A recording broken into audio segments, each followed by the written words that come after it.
morning, everybody. I'm very excited for today. I'm here to introduce the panel on design justice AI, why the local matters. We have two speakers, Vukosi Marivate, who is professor and chair of data science at the University of Pretoria in South Africa. Professor Marivate has undertaken some really amazing initiatives. He's co-founder of the Lava AI, an African startup focused on AI for Africans by Africans. He's also the chief investigator on the Masakane Research Foundation, which aims to develop NLP technologies for African languages. He's a co-founder of Deep Learning in Daba, the leading grassroots machine learning and artificial intelligence conference on the African continent that aims to empower and support African researchers and practitioners in the field. I'll go ahead and introduce our second speaker as well, so that we can flow naturally from one to the other. Happy Buzaaba is here today from Princeton University, where he's a postdoctoral research associate at the Princeton Center for Digital Humanities. His work focuses on multilingual NLP for low-resource languages, especially African languages. Before that, he was a postdoctoral researcher at the Writing Center for Advanced Intelligence project in the approximate Bayesian inference team, where he investigated the use of natural gradient Bayesian methods to improve uncertainty estimation in PLMs. He also got his PhD, interestingly, from the University of Tsukuba in Japan, from the Knowledge and Data Engineering Lab. So, thank you both. Thanks. Thanks. You can share screen.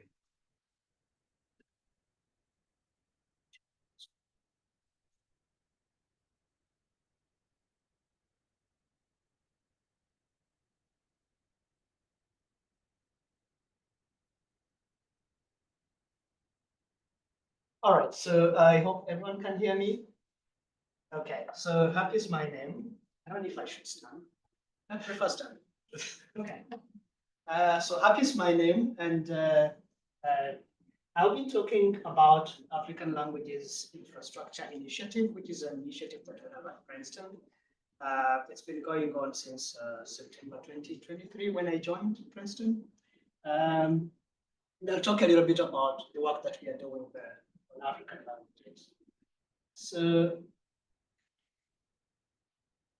yeah, so this is about me, as they just introduced me. My name is Happy Buzaaba. I'm a postdoc at the Princeton Center for Digital Humanities since September 2023. And before that, I was at the Weekend Center for Advanced Intelligence Project in Japan.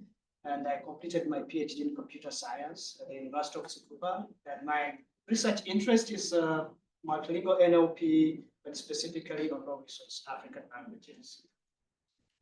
So this is the outline of my talk. I'll talk a little bit about the background of African languages, something that we all know, and then the current state, progress, and the challenges that we are facing when we develop technology for African languages, and how we are trying to address them, or maybe the contribution that we are making against. Okay, so I'll start with something that we all know, that there are around 7,000 languages spoken in the world today, and around 2,000 of those are spoken on the African continent. Another interesting fact is that on average, African languages have got more speakers compared to the other languages elsewhere in the world. However, African languages continue to lag behind when it comes to natural language processing, large language models, and AI research. If you look on the left-hand side, this map here shows the count of authors per country for the NLP conferences in 2019. This is a blog post that was written about the authors or the researchers who were making it to the top conferences in 2019. And as you can see, almost none was coming out of Africa. And someone might say that maybe this number has changed. But fast forward in 2022, there's this other paper that was published, which shows the NLP publications per language in 2022. And you can see that most of the researchers were working on English. And a few others are working on, what we call commercially viable languages. And you can see the rest of the languages in the world. And African languages are probably in the rest of the languages. And there's so many reasons, why this is happening. This is one of the reasons is lack of data in common pre-training resources. This is a paper that was published in 2020, which shows the languages, or which was the data sets that are commonly used when people are pre-training language models. And as you can see, only a few African languages are on this list. And even those that are there, only a few samples are available in these common data sets that are used. That's the Common Crawl and the Wikipedia. And yeah, so this is a big challenge. So if you want to do research on African languages, there's probably no data available for you. Of course, there's a lot of work that is being done, but still there's more effort that needs to be done in this area. So of course, as you know, there's progress that has been done, in creating technology for languages, especially when it comes to large language models, things like ChatGPT, Gemini, that are largely trained on the English text. And today, when I was actually preparing my slides, I tried to prompt one of the large language models, which is Gemini, the Google large language model. And I asked this question, how to prevent COVID-19? And it gave me this very useful responses. I don't know if you can see on the screen there, it's not clear, but it talks about vaccination, mask wearing, social distancing. All of these are very useful when it comes to preventing COVID-19. And I asked the same exact question in a different language that is not English. I asked it in Kinyarwanda, which is one of my native languages. And the response was, I am still learning languages, so at the moment, I cannot help you. And this is Gemini, this is Togo. It couldn't respond to this question. So, sorry, in Kinyarwanda. So you can imagine if you try to prompt any of these large languages in a different language that is not English, you're most likely not going to get a response that you're looking for.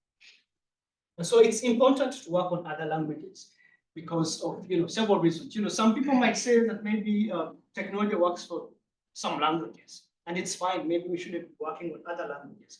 But what about in urgent need? For example, when this COVID pandemic happened, there was a sudden need to translate basic health tips in different languages. And many people actually had, people died because they couldn't have access to this kind of information. I'll give you an example. Myself, I used to live in Japan. When I first arrived there, I couldn't speak the language. So it was really challenging. I could receive mails coming to my mailbox, and I couldn't read. I had to rely on translation apps to be able to get along. So you can imagine if you're living in a country where the language is not supported by any of these translation apps. So it's really important to work on other languages for several reasons, including information access in low-resource African languages or low-resource languages. So imagine if you try to Google anything that you want in a different language that is not English, you're most likely not going to get the response you're looking for. And so it's like you're saying that the people who do not speak English, this technology is not for the people who do not speak English. And unfortunately, it's not just a few. In Africa, there are around 1 billion people who are excluded from the global conversation in their own indigenous languages. It's also important for us to continue working on other languages because the diverse grammatical features are missing in most of the existing NLP tools. So it's really necessary for us to understand the linguistic structures of various languages and save them from extinction. I think the linguists call it language genocide. So it's important to continue working on other languages. Yeah, it's also important to work on other languages, for cultural preservation, because any language that is lost, it's not just a language that dies off. It takes in with it the rich cultural heritage, the traditional wisdom, and the unique perspectives of the speakers. So I've spent the first part of my talk talking about the challenges, and let me try to talk about some of the things that we are trying to do at Princeton to make a contribution towards addressing these challenges.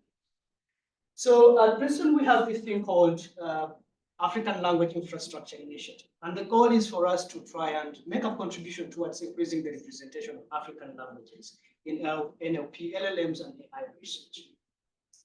And some of the things that we are doing include adapting the pre-trained language models for low-resource African languages, and also try to develop human annotated tree banks or quality data sets that could be used to do research. We are also doing awareness. We have innovative and experiential courses I teach different courses that I will talk about in details, and also have this speaker series that come every year that I'll also talk about it. So about adapting large language models, this is one of our recent work. We introduced 3 new state-of-the-art language models that are African language models, and we call this model called Lugalama, which is adapting large language models for African languages. And so what we do, we basically fine-tune Llama 3.1, the 8 billion parameter model on a Ura corpus. So the Ura corpus is basically, it consists of 20 languages, 16 African languages, and 4 languages that are commonly spoken in the African continent. And so this data set was corrected by carefully inspecting and cleaning MC4, which is a valuable data set on the online. And it also includes 3 languages that with non-Latin spread. So what we do is, this is the data set. These are the languages that are included in the data set. And so basically what we do is, as you can see, it's an imbalanced data set. You see that some of the languages have more samples and other languages have really very few samples. So to be able to train a language model on such an imbalanced data set, it's very important for you to be able to do sampling in such a way that you avoid repetition. So basically the idea is how to sample from such an imbalanced multilingual corpus. And what we do, we use something called Unimax sampling, which attempts to sample as uniformly as possible across all the languages to limit the number of times that data is repeated. And so with this, we basically released 3 state-of-the-art Lugalama models that are trained on the Ura corpus with 3 different data mixtures. And Lugha is basically a Kiswahili word for language. And so what we do in the first data mixture, we train models on our Ura corpus. And we train on around 10 billion tokens from the Ura corpus and train on using the pre-trained language model, Llama 3.18 billion, using the batch size of 512 sequences. And each batch size contains 8,000 tokens each. And then in the next mixture, we combine 6 billion tokens from our Ura dataset with 4 billion tokens from the FineWeb EDU, which is the high quality English education documents, basically to maintain or to keep some English data in the dataset, because Llama was primarily trained on English corpus. And we also combined the 6 billion tokens from our Ura corpus with 4 billion tokens from another dataset called OpenWeb Math, which is basically a mathematical reasoning dataset to improve the performance of the model on mathematical reasoning. And so we released 3 models. That's Lugalama, ULA, Lugalama EDU, and Lugalama Math. And we evaluate this model on the IROCO bench, which is a human translated benchmark for 16 typologically diverse African language that covers 3 tasks. And the tasks that are included in the IROCO bench, the mathematical reasoning, knowledge question answering, and also natural language inference. So basically, we evaluate how our models perform these kind of tasks. So the mathematical reasoning, you basically have questions that requires you to do mathematical reasoning, and the model is supposed to output the correct answer. And for knowledge question answering, you also have questions that requires the model to look at this context and then respond to the multiple choice questions. And of course, for the natural language inference, you have the premise, the hypothesis, and the model is supposed to output the tail. So we try to, so on average, the models that we release for African languages, they consistently achieve the best performance across 3 IROCO bench tasks. And also, we also found out that including data from our FineWeb EDU consistently boosts the performance across languages in this mathematical reasoning and also question answering. So that's one. Yeah, so we have the details in the paper if anyone is interested. I probably shouldn't go through this, but the details are available. The paper is available on archive. And so, as I've mentioned, we introduced three language models that are based on continual pre-training that achieve the best performance on the IROCO bench, which is one of the complex benchmark for African languages that is used to evaluate large language models. So the other project that we are working on, we are trying to develop human annotated tree banks for African languages. So basically a tree bank is a standard way of representing a language in a tree structure. So if you have a sentence, and then you annotate it with its part of speech, and then you add on the syntactic relations. So with this kind of information, this is a very rich resource that could be augmented or could be used to improve the performance of the language when you train a language model. So the languages that are included in this, we have around 11 languages, and they cover different parts of Africa. We have languages from South Africa, we have languages in East Africa, and we have languages in the West Africa. So basically, for this, our target is to annotate 1,500 sentences per language with the part of speech and the syntactic relations using the universal dependencies. So this is actually very important. We follow the universal dependencies, and the universal dependencies is basically a standard way of representing European languages. And we have had challenges along the way because we are working with African languages. And we have had to create new tags that did not exist in the beginning because there is no standard way of representing African languages. So what we do is if you have a sentence, for example, in an African language, we start by annotating the parts of speech, but then we add the syntactic relations on top to have a complete tree. We'll also add on the lemma and the gloss, just for publication in future for anyone who doesn't speak the language. If they see the tree, they should be able to tell what is actually annotated. Of course, to do that, you have to collaborate with many other people because African languages are very diverse and you cannot speak all the languages. So we are collaborating with different researchers from different parts of the world. And so basically what we do is you have a language coordinator, and this language coordinator is in charge of recruiting two annotators who are linguists and also native speakers. And he's supposed to follow up with these language annotators to make sure that they do a quality work. So this is something that actually Masakane has been doing.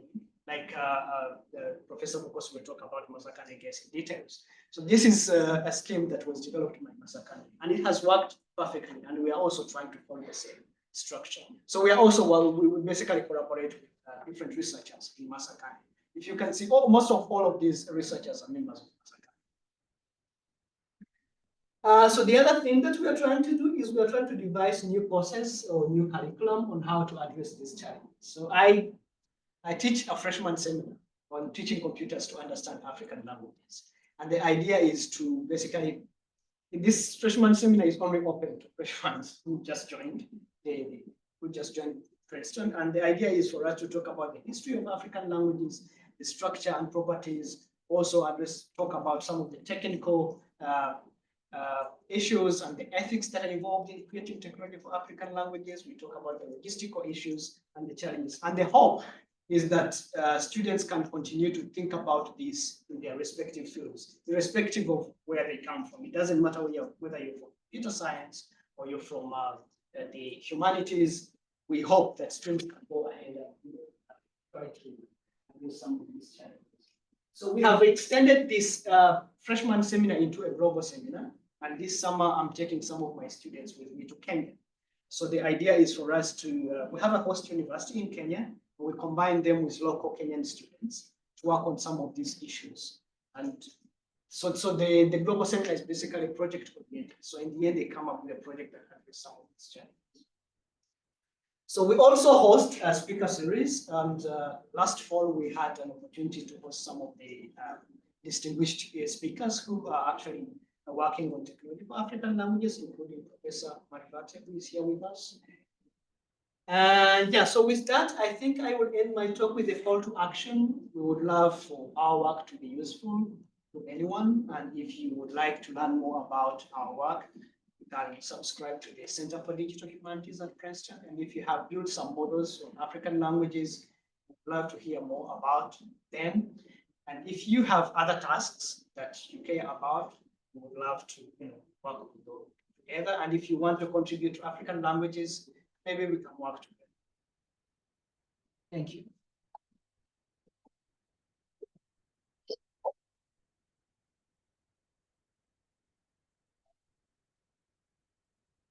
Okay, thanks, Happy, I think, for that. I've had to now frantically move around slides and move some, and then move one. I think the reason being is I think a lot of things that Happy has said, things now that are becoming more and more natural for people across the continent in working. So I don't need to talk about them anymore. So I can then look at and maybe get to look at another part of this puzzle. So I'll share my screen now, and hopefully see.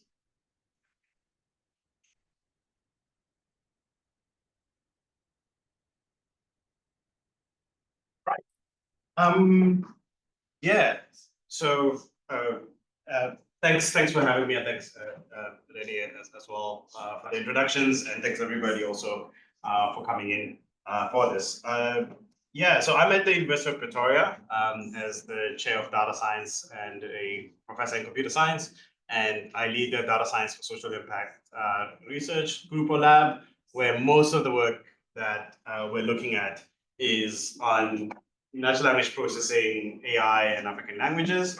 And it comes with these problems. I think Happy has done an amazing job in really grounding the problems and some of the ways that they're looking at this, and in some ways, some of the ways we're all looking at these spaces. Maybe for further context, given the design justice AI is just on, yes, Happy and myself might come from computing, and I'll try to make more arguments that the problems are beyond computing and they won't be solved by computing in a way. This is just one lens of trying to deal with the challenge itself, but there are other things that we should be doing in these spaces. And as such, it requires very collaborative work, and that's why even in our lab, we tend to have people who are coming from different parts of the university, and we collaborate globally in these spaces, because at the end of the day, we don't want to just solve a computing problem, we want to solve the problem, right, or have something. And also at the same time,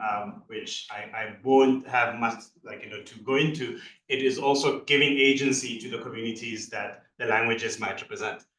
Some of them might not want to also partake in this process, and that should be fine.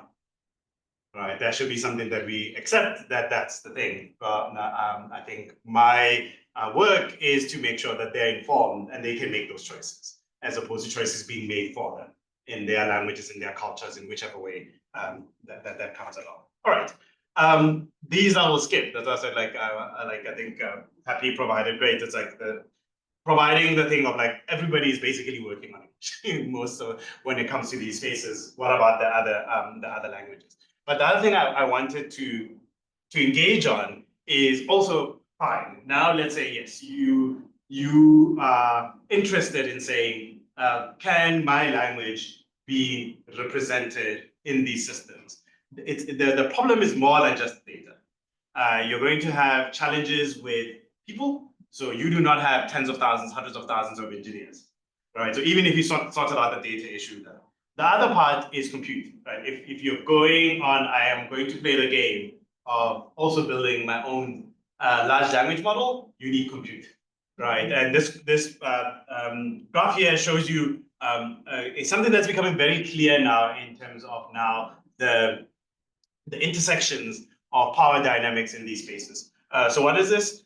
This is A100 GPU counts. This was, I think, the State of AI report at November 2024. So A100 GPUs, you can think about them as iPhone 14s. That's that generation. Right now we're in iPhone 16. So now these were iPhone 14s. And you look at who has them.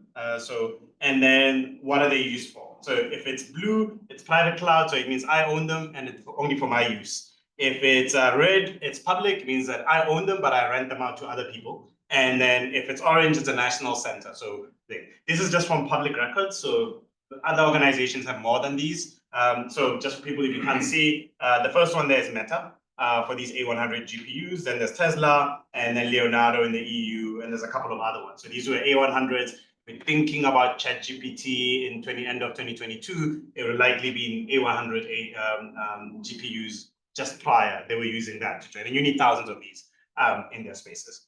If we now go only one generation, maybe now iPhone 16 kind of spec, you need these H100 GPUs. So this is what now a lot of people are training on, but then H200s are coming. I mean, they're now going online in different places. People are training on these now. But A100s, something very, hopefully you can see the change very quickly.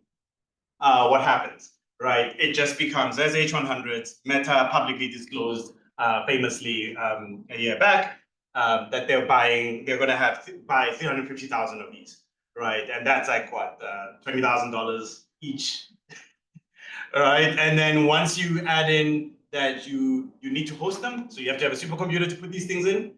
You need to have administrative staff just to take care of that supercomputer. You need to have electricity, and then you need also to cool them because they they provide so much heat.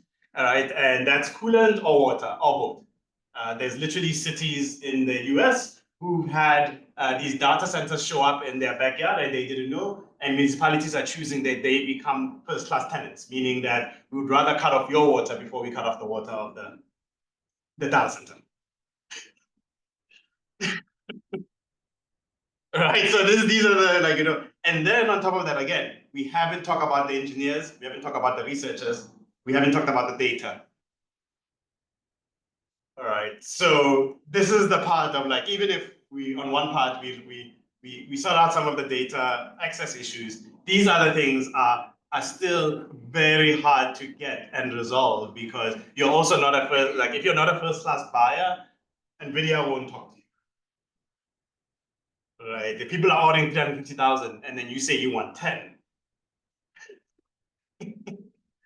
All right, that is so these are the other pieces here that there's a power dynamic that is also forming, because then what happens is that there's then the part of almost demanding that communities provide data, and then the training of the models is going to go to the people who have the compute, and then they train, and then they now sell back services.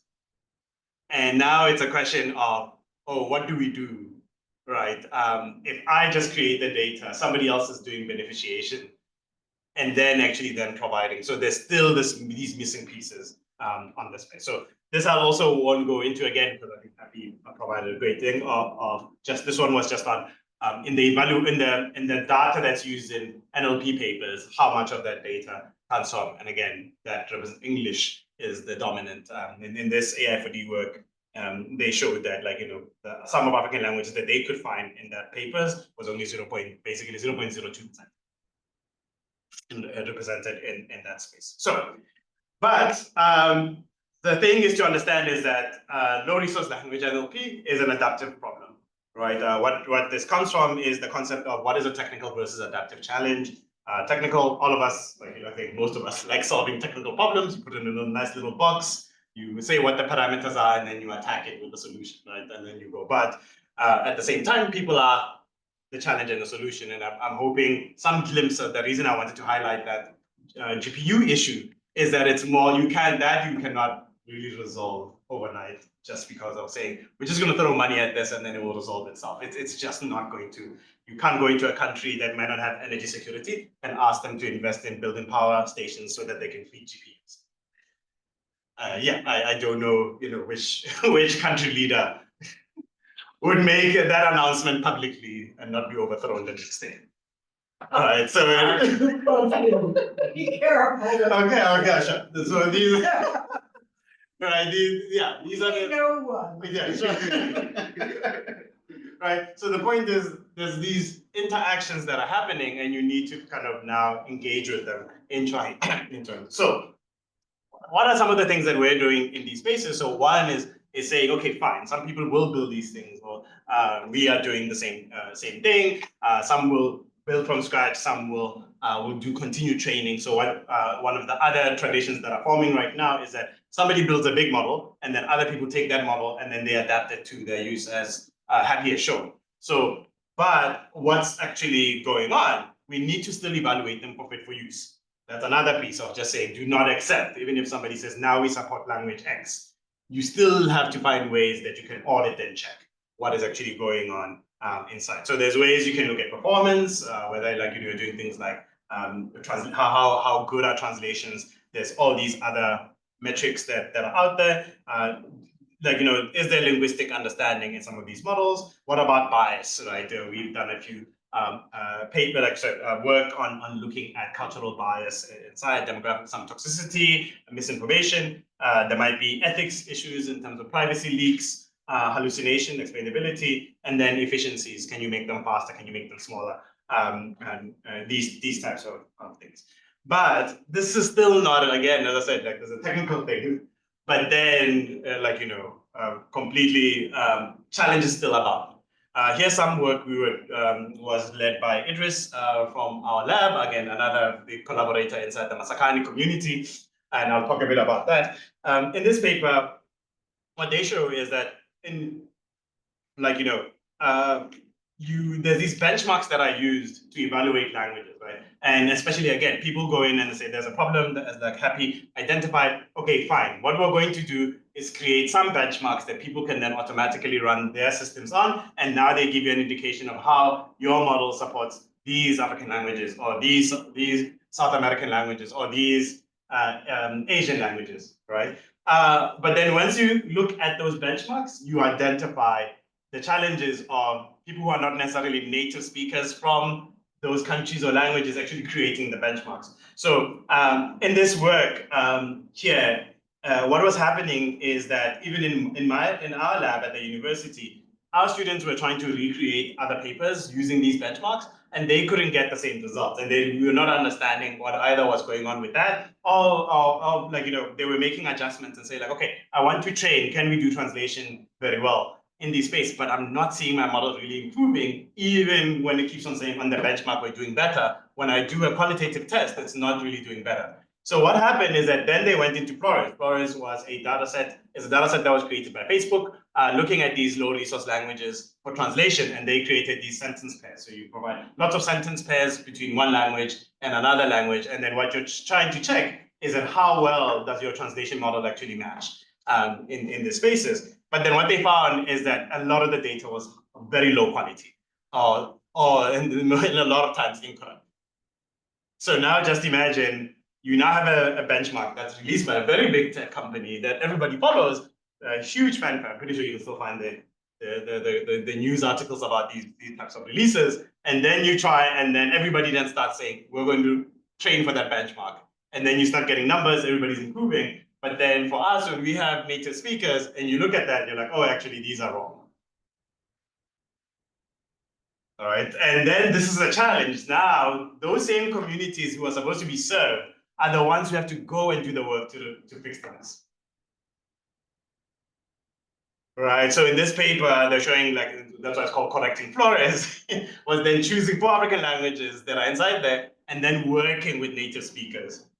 Right, and then working to actually fix those things. And you'll see some of the collaborators here, some of the collaborators that Happy and I did not coordinate our talks. I'm just some of the people he put up on here who are working now to say, okay, how do we fix this? And then how do we show where the mistakes were? And how do we come up with better ways in these?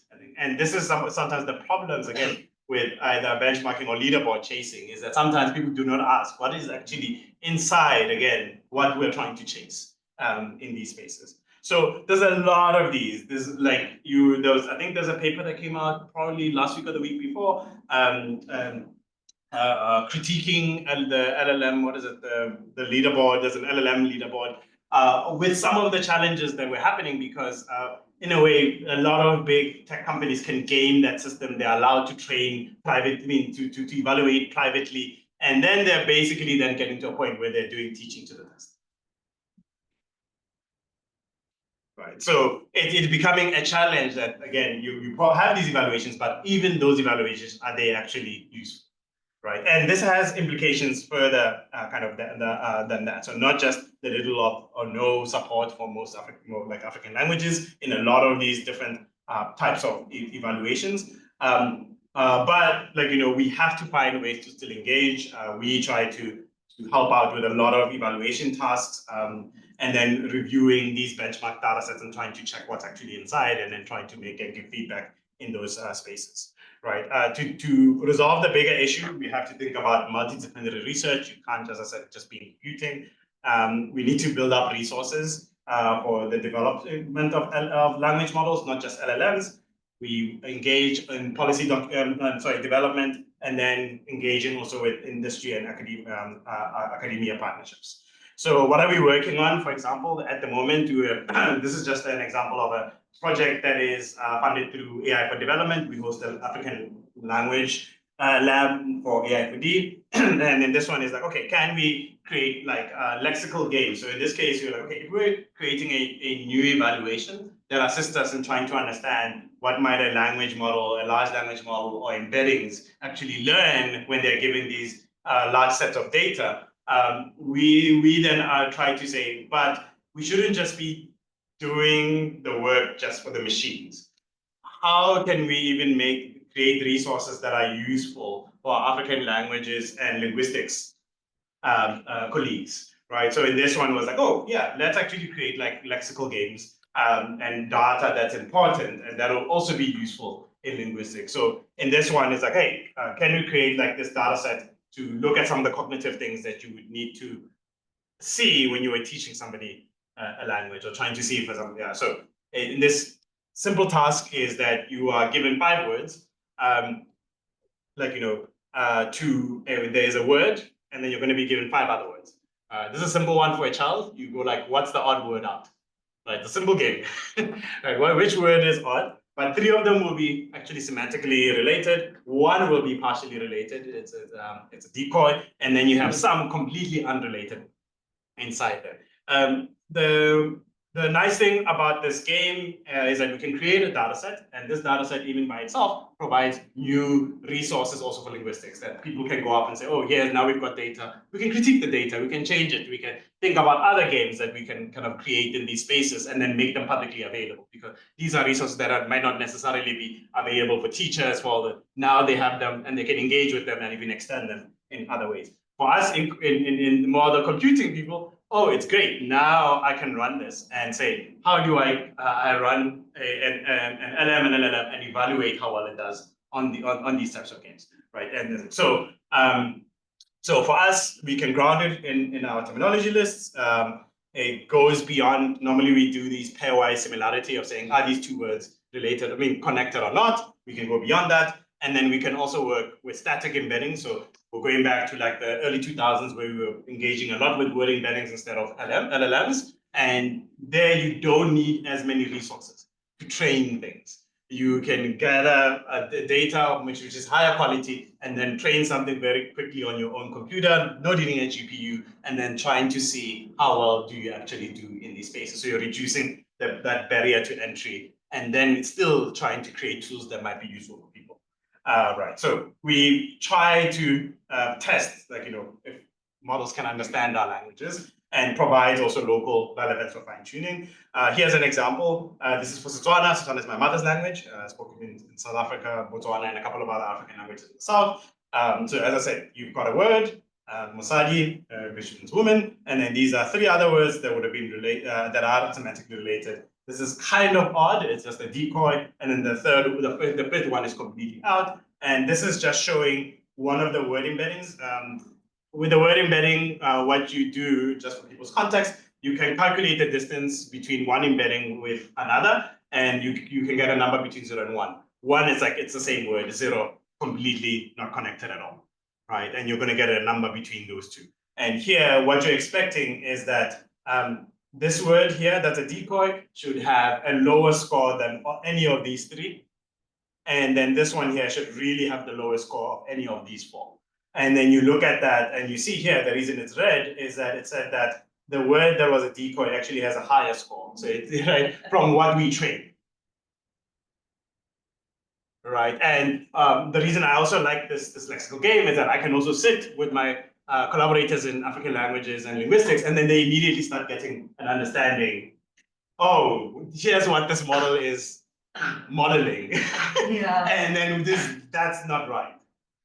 All right, and then we can actually have that conversation of like, okay, how do we improve this? Why would it be if we would be making these mistakes? So some of it was, for example, I tried to do like there was a test we were doing of saying, okay, you have these heavenly bodies, you have stars, you have planets, and all those things in the language, and we are trying to say, are these things related? And then the embeddings kept on saying they're not, right? And the challenge is that the data sets that are there for a lot of languages, for example, skewed or biased towards religion. So there's not much information, right, about astronomy. Not that the communities don't have. If you go and you sit with an elder in our communities and you talk about the folk tales about the moon, and they have so many of them, but then they're not written or they're not digitized. And because they don't show up in the data, when you now train these models and now you ask the model, do you know about these concepts? They basically say no. And now the challenge is that now we shouldn't ascribe that then those communities that those languages represent don't have knowledge about astronomy. Right, but this is the challenge we have, that now, as Happy was saying, you're going to ask the LLM, and the LLM will say, I don't have an answer. And then what kind of implications does this have? Right, in terms of the bias that's inside that model. We did the same thing. So these were word embeddings time. We also then did the same thing for LLMs. I think here there's Claude, there's DeepSeek, there's Gemma Instruct. So now with more the expanded list for Setswana, and then what you can do is just check is that, oh, was it able to identify, if we're just looking at the decoy, not the complete, can you identify which one is the decoy? You can see here with ChatGPT at the time, mostly it's doing well. Claude was like almost 100% for this pilot data. DeepSeek was having problems, and then Gemma, which can run locally on your computer, has also some problems, not as much as DeepSeek. And then now we're trying to go like, okay, can we now, we're now just waiting on this ethical clearance to now scale this into many more languages and then seeing what we can do in this kind of in this area. But then this was just, I wanted to provide just an example that you can start somewhere with something that's grounded and then try to build up towards something that's useful. And then you can also then engage, in this case with linguists, to say, okay, let's create more things that look like this and see what we can then interrogate inside the models. Other data projects, this one is called Moderator. The African government has invested a lot in creating terminology lists and glossaries across languages, but you find they're not really machine readable or easy kind of to share outside PDF. So we've worked to re-digitize and make available in many different ways. And there'll be other things that are coming out later, because also if you have these multilingual glossaries or terminology lists, there's other evaluations you can actually create. And we want to make sure we can try and evaluate these things. So these resources are there, and you to find in different countries that you likely find it. It's just that they're hidden. So now you have to find them, and then after finding them, you make them available, and then you see what people can create on top of that. Currently, the largest project that we have at the university for my group is this Africa Next Voices project. The goal here is to collect 3,000 hours of speech data.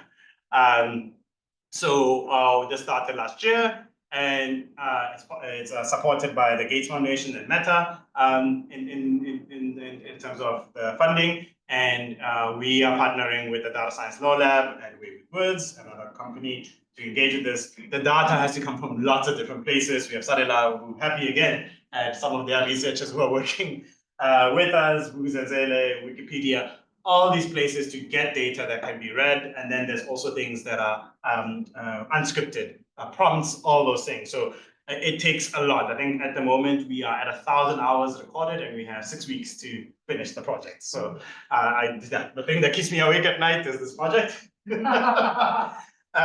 we want to have data available soon, but then also there's a consortium of people trying to also then do the modeling in the next couple of months, so that there's models also that come out in these spaces. So we're doing 7 African languages. This is Zulu, Xhosa, Xitsonga, Setswana, Sesotho, Tshivenda, and Isindebele.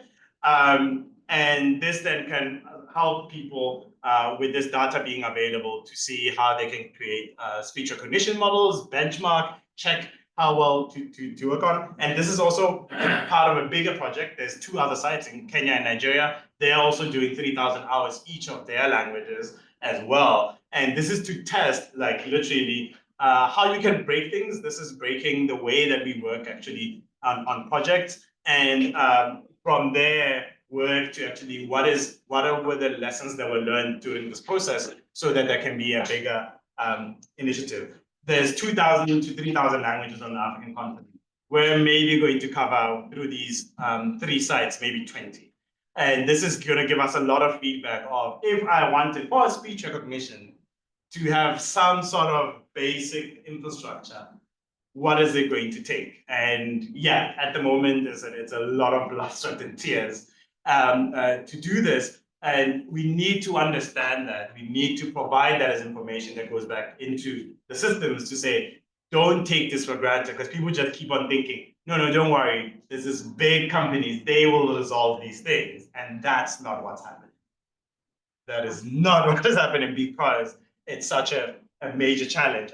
We're also lucky here, just to acknowledge the Lab AI. I'm a co-founder of that company. They did some initial inputs into this, Landfrica, which is another organization that's been collating a lot of these African language resources, Masakani and Karia, which is based out of India, that works in these spaces. To finish off in the last 5 minutes before we go to reflection, is there's then the question of, was really community what we needed to really tackle these problems? So here I want to talk about Masakani. We've kind of referred to it. And Masakani is a grassroots AI organization. It's a Masakani Research Foundation. And it was started to strengthen and spur natural language processing in African languages for Africans by Africans. Masakani actually means we build together in isiZulu. And it actually starts off in 2019 at the Deep Learning Indaba there with this thesis of, hey, if we all banded together, we can all sit there and complain about how we don't have data, we don't have the models, don't have all these things. If we banded together and looked at a problem at a time, can we then really push the edge of what's happening in these space? And from there, it has really it really has created this research lab, which I will call it that, the biggest probably AI research lab on the African continent, which is completely distributed, because here you have Happy being at Princeton working with Masakani and lots of people all over the world who are working and really engaging on African language tools. And it's also created a community. You can find yourself at these top conferences, and then if you say Masakani, people know what you're talking about, and people can engage. People, I think last week was the NAACL conference, and there was Masakani community there showing off all the papers that have come out of that community for the last year. And it also allowed that other gatherings we have at the University of Pretoria, a gathering meaning called Hunzula. Hunzula means change in Xitsonga, my father's language. And it's created this environment that now people can work together across institutions, across disciplines, and work to really tackle some of these problems, as say, like not just being technical. A thing that I'm very proud of is also it allows people to be wherever they are and still be able to work on African languages, right? It's before we reflect in this area, you would try to send a paper in to some of these conferences and they would say like, no, send this to the low resource conference, which happens once every 2 years. And not the main ones, which happen like, 8 times a year. Right, so this was a thing, but then now you see this is a benefit for everybody, even now in South American languages, Southeast Asian languages, everybody now has more access in these spaces. At ICLR in 2023, the largest workshop ended up being the African Natural Language Processing Workshop. So ICLR is one of the top AI conferences in the world, and really started with this paper called the Participatory Research in Low Resource Machine Translation paper from them in Masakani. It ended up winning the first Wikimedia Research Award from Jimmy Wills, the founder of Wikipedia, and a number of other awards for democratizing the internet. From this, Masakani has been a prolific research lab in terms of publishing and also making resources available, as I said, evidenced by Happy's presentation about some of the other new work that's coming out. And you also see new kind of systems become available. My mother's and father's languages now are represented in some of like Google's own translation models. And during that time, Google's researchers, some of them were then collaborating inside with Masakane, right, working on these spaces. And the part of this paper was saying that we shouldn't only focus on the people who build the models. At the end, we should think really about where the data sets come from. They come from these creators, these people who are like, who are working in all these different facets. And as such, that's why it has to be participative. It can't be that we just focus on the language technologists and say that that's what makes natural language processing. It has to be really across from the communities, the people who are speaking, the people who are archiving, creating these things. And it requires really this concerted effort. And this also goes back to kind of, I think, a rich tradition, even if AI sometimes doesn't see it, of grassroots organizations pushing for AI to be more representative. So if we go back on the African continent to 2015, you have Data Science Africa forming in East Africa, Deep Learning Indaba forming in more south of Africa. You see Masakane starting in 2019, Kipu looking at Deep Learning Indaba and forming the same. Kipu is a South American gathering for AI, looking at the deep learning that are happening in Africa, and now Kipu also has an annual gathering in South America. Right? There's America's NLP that looks at Masakane for African languages, and the America's NLP Consortia starts looking at it. So, like South American languages, they had their workshop last week at NACL in New Mexico. All right, and then I think we have the African NLP one. Is it happening at ACL in Vienna? Yeah. So these are things that are interacting, working to engage. To close, we have to reflect on that first Masakane paper. So yes, we needed to increase the participation of local communities, culture, language disciplines. There was a prioritization of data creation and curation, develop culturally and linguistically appropriate tools and techniques, and then focus on capacity building. There's a lot of capacity building in here and knowledge transfer.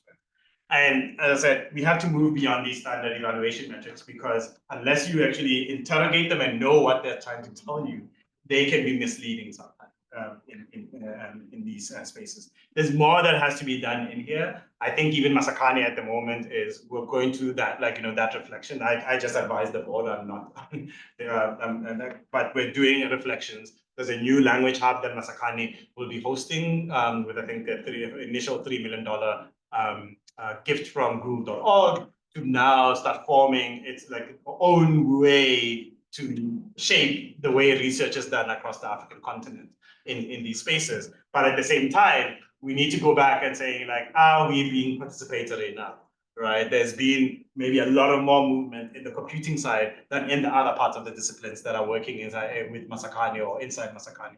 And how do we then do that? And for me, this is the part that also brings me back to design justice, right? How do we think that there could be tools that assist in making sure people can really be part of these things? Me at the University of Pretoria, I'm the interim director of the Institute for Data Science and AI. Happy to talk to people here or online during the breaks and or after in really looking at partnerships in these spaces. Thanks to all of our collaborators, Rutgers, and a number of people who've been working in these spaces, and also thanks to lots of different funders who fund the work that we do. And yeah, thank you.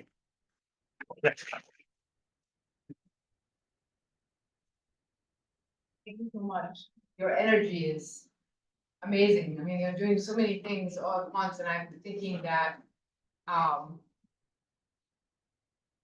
you can feel the urgency that you feel for the project. And when you went, at one point, you were talking about the potential harms, from the things that are miscoded and all that whole discussion. I went from being very excited to feeling a little more sobered, and then the whole question about resources that I think you brought out very well. But I want to go back to something that I think connects your papers, and that came out very clearly, I think, maybe perhaps with a less stakes moment in Happy's presentation, where you talked about the importance of raising awareness in your whole engagement and your teaching. And a lot of us right now are teaching as well. And grading papers and sort of trying to negotiate all of this confusing world. And I work in African literatures, and I've been, the language problem has always been something that has been discussed from, 50s at least, as far as like the deployment of European languages in African literary expression. So I'm wondering how you conceive of the cultural impact you're doing. I mean, you do talk about it in terms of like the meaning of particular words, education comes up, but the broader cultural impact, do you see yourselves having an audience that is primarily among, the people you work with who already have a certain degree of expertise in what we're doing, and literacy in it, right? And can engage the questions that even I am sort of on the outside as a humanist, not really able to engage with all the details that you gave, or do you see it starting to have an impact below? One thing that really strikes me is in all that collaborative work that you're doing, how this is an opportunity for Africans to speak amongst themselves about languages and about language in ways that I think are very novel and very new, and in itself could be a really revolutionary thing. So I'm wondering if you could speak just a couple minutes about how you see that wider cultural impact of what you're doing playing out, and then obviously we want to open up the floor to questions from online. And it's a kind of a big question, but it's experiential. Yeah. Yeah, that's I think it's a very difficult question, and it's also a very big challenge because culture itself, it's hard. How do you feel culture? How does culture vary from us? But what we are trying to do is, at least for my class, we try to design like an interdisciplinary course that brings in, students from diverse experiences. And one interesting part, of course, is a global seminar part of it, where we take students from Princeton, Africa, Kenya. And so the students have a chance of interacting with the local students in a class, so that they participate together. So this kind of facilitates in the cultural exchange. And one of the things that we do during this global seminar is we visit different sites, sites at least for Kenya, sites that cultural significance and historical significance. And while they're called excursions. So during these excursions, I ask students to take pictures of what they think is culturally relevant. So the local students in Kenya and the students from Princeton. And then we come back together to compare what the local students think is culturally relevant and what the students from Princeton think is culturally relevant. And of course, there's always, disagreements. What they think is culturally relevant, what they think is not culturally relevant. So it's an ongoing process. We continue to learn about this. And the other thing is that the fact, given the opportunity that I'm at the Center for Digital Humanities, I have a chance to interact with people from all diverse groups, people from the humanities and people from the sciences. And so we continue to discuss this question. But it's not something that I have a direct answer to. I think it's a tough question, and I think it comes back also to that, as I said, that Masakani paper on being participatory. I think it is in like enough time now with 2020, 2021 to also reflect on it and also critique what we've done maybe on the NLP side, more the compute people in this area, to engage or create an environment. Again, maybe let's not be paternalistic. Create an environment where the people in humanities and social sciences also feel empowered to be able to engage on their terms, right? Instead of being disconnected from the process, right? Because there's this part that there's a feeling I've had when I've been a researcher and practitioner in this part, is that you go into in the humanities faculty, and people will like, think that, oh, you're just here for our data. You do not actually care.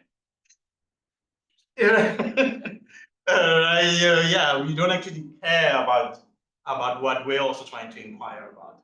And this has been the thing of like, how do we actually have that collaboration and conversation that goes beyond just, I can say I'm creating a new benchmark. And that was the reason why I said like, okay, it can't be for us. I was like literally challenging our collaborators. I was like, no, let's not create things because you believe this is the easiest way for us as computer science people to get something. What is useful in such a way that both of us gain in this process, and what could be the new resources that we make? There are many things in South Africa. We learned we have a PhD student who was one of the TGI fellows, Nombuyiselo, who came to us. And she's a PhD student in education, and she came to us and was like, yeah, we're having a problem in South Africa that we do not have word frequency lists for our local languages. And these are very important in teaching her as an educator. And in the first grade, second grade, third grade, going on, of what languages children what words they should be learning at those words. But you guys are dealing with all these huge data sets. Why can't you? For something, we might take it as like very frivolous, like just word counts are so easy to do. But then that's something very, very useful. And we then started appreciating of saying, okay, what is the journey we have to take? Yeah. Yeah, what is the journey we have to take? Yeah. I mean, I think those kinds of collaborations are fantastic, and I totally love Emily in particular. That said, I think that certainly the kinds of outside the box interdisciplinary collaborations that I imagine will also be about reconfiguring basic presuppositions of how we know things, what it means to know something, what language is for, what we use it for, because those kinds of questions, which are, they're not exclusively humanist or interpretive social science questions, but they're fundamental to actually something that you said, Vukosi, which is that when you create a model based on a small data set, in a culture that also has a tremendous amount of oral knowledge that has never been written down, much less datafied,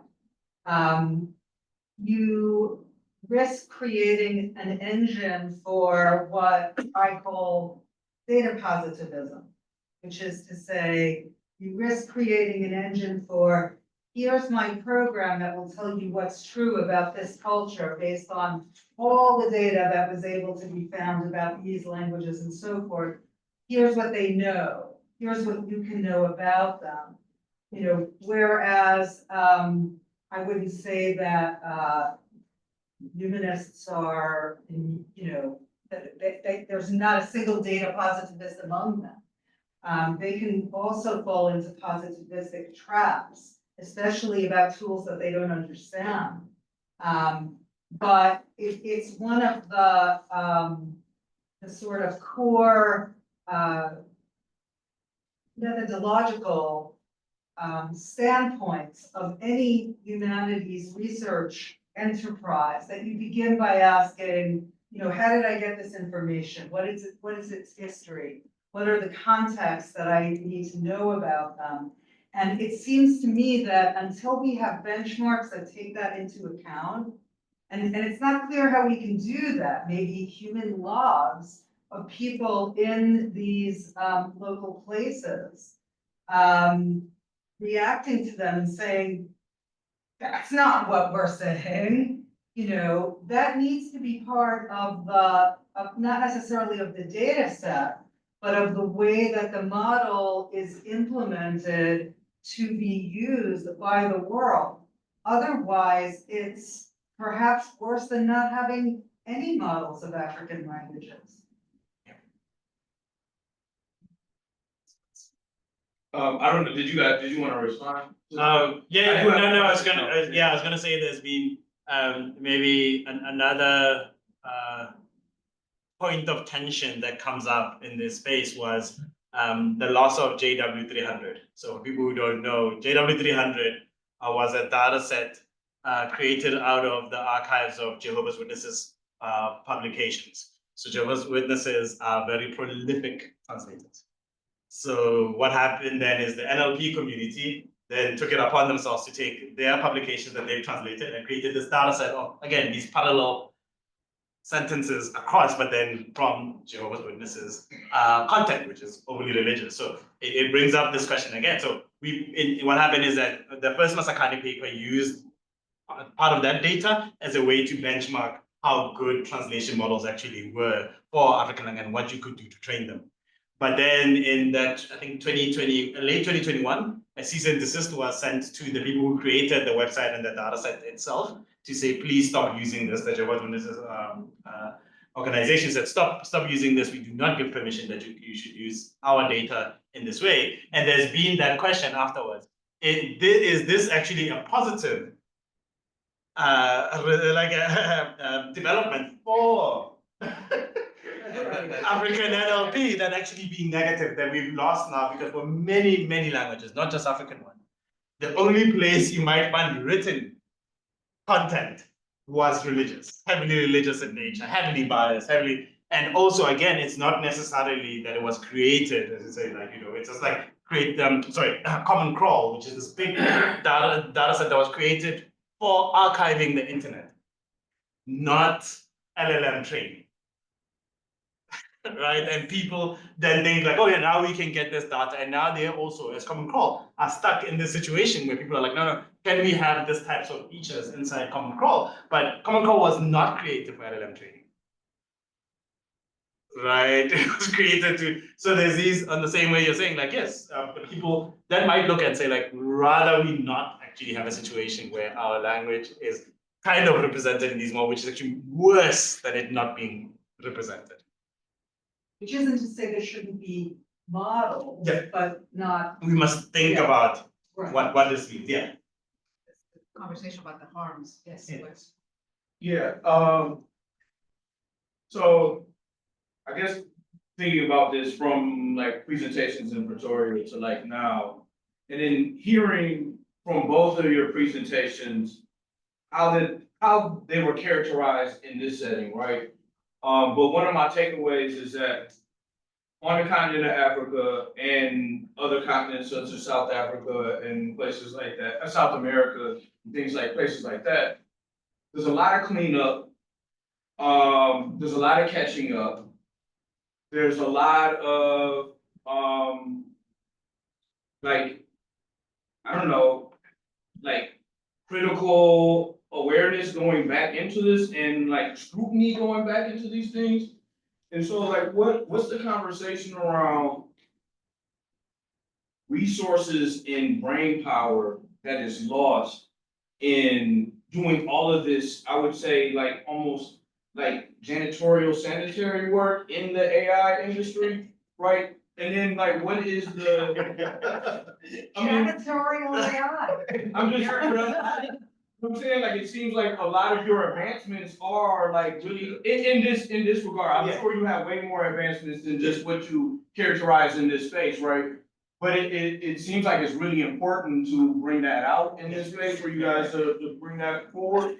But like, what is the calculation of like, I don't know, the harm, but like cost benefit to like maybe catching up to what is actually being gained from like what you guys are uncovering and then what gets co-opted, right? Because like it seems like there's like not a lot of resources to what's going to it, but I'm almost certain that any discovery you make makes things stronger and gets co-opted almost instantly if it's useful, right? And then so what is the cost benefit of like this brain power of catch up where maybe it could be attributed in different ways, and I don't know what that is, and I'm only speculating on that.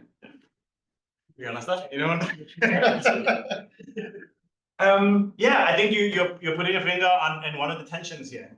right? So it's the reason I really like, because the example of talking about the Flores data set and the correcting Flores paper, I first talked about it about a month ago at the global AI summit on Africa, which was held in Rwanda.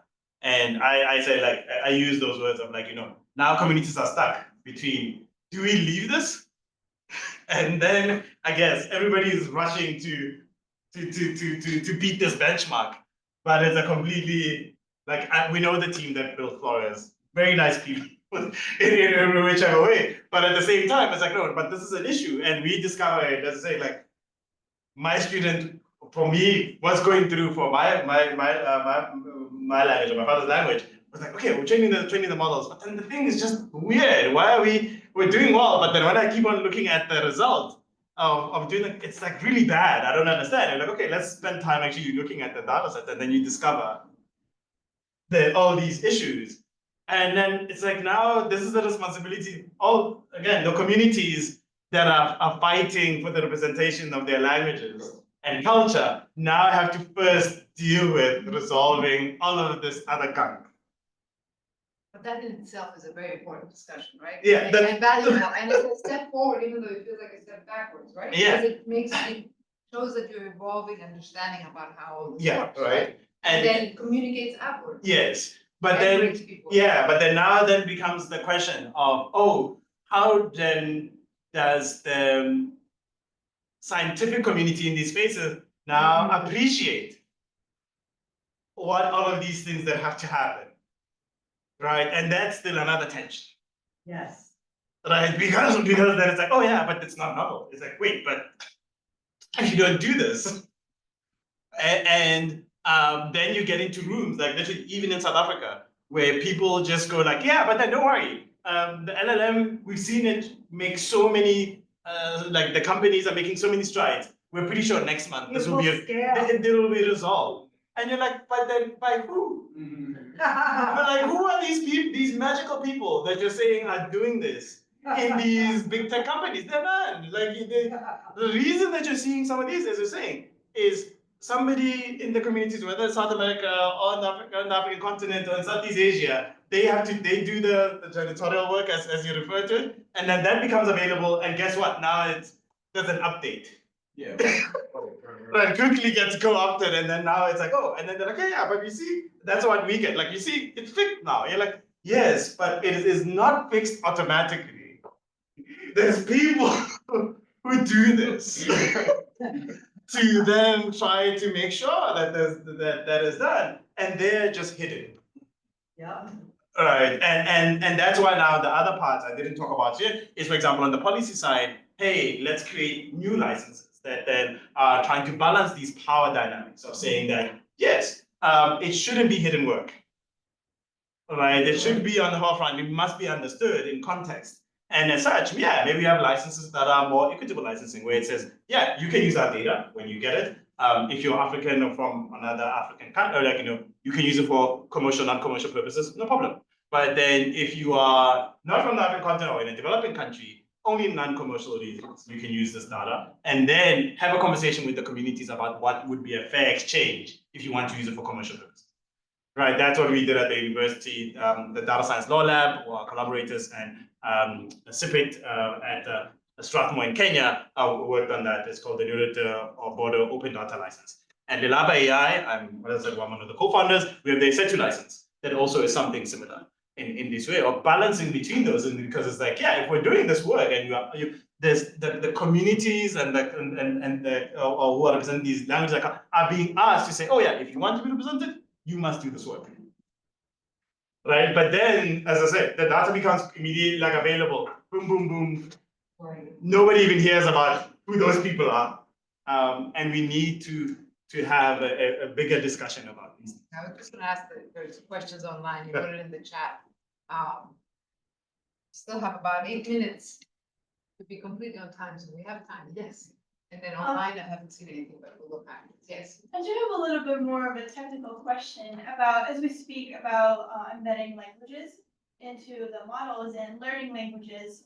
as you talk about the lexical games, I can't help but see that, you know, it's kind of borrowed from human learning languages. Yeah. English is not my first language, and I remember playing those lexical games myself, kind of finding the odd word out and things like that. And I'm very interested in a way that you put those values into like numerical as scores for the machine to evaluate. Would you say that those scores are easier and like those numerical values are easier for the AI to interpret? And could we use that to bridge the gap between, you know, the less known languages if we turn it into something more universal like math?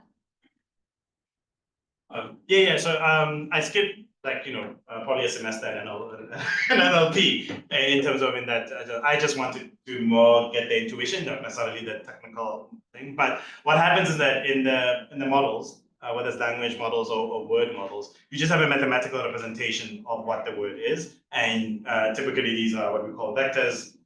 And what's happening is that the machine just has this representation, and then we check that representation. We just create the a algorithmic representation of playing that game, right? It's just when I say representation here, it's a model. It is not completely accurate, but it's something that is similar that we can check against of saying that if you have embedded information or knowledge about that language, we should be able to see it in setting up that game and then running it on that. In an LLM, it's easier because you can literally say, here's 5 words.